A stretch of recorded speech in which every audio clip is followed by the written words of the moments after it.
Lawrence! Please give me time to explain. For what? To hurt me again? No, I will not allow to hurt me again. How could you give up so easily? How would you find a reason to stay? How? How? Let's go, Lawrence.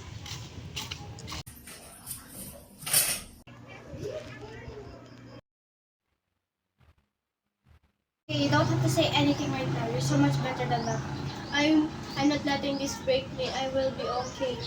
Thank you for comforting me. I appreciate that you're always there when I need you. Thank you so much. First, I'm your friend. I will stand by you no matter what. And don't forget, you deserve love and respect. I know I changed how I feel right now, but I'm trying to focus what I can control. Here, let's plan something fun to take your mind off of it. A little distraction for me. That sounds nice. And I will bring your favorite snacks. You really know how to make me happy. Thank you. Just remember, it's okay to feel hurt. It's a part of healing. I'm here to help you through it every step of the way.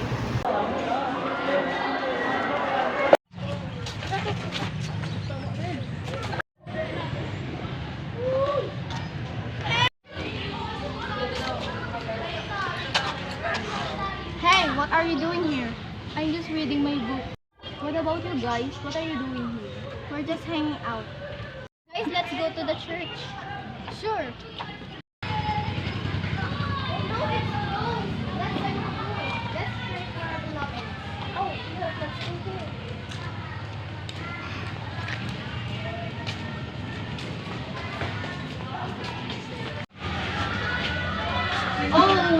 Oh, look, we don't have a candle. Oh, look, we're lucky. We have. Oh, thank you.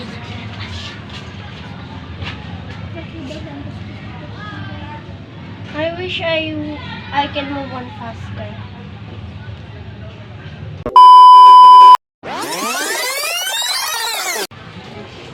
We don't have a candila. We don't have a candle. Ma, manguha kayo dyan. I'm not editing pala. Okay. Let's go, guys, let's go to the... Wait lang ulit. Lawrence!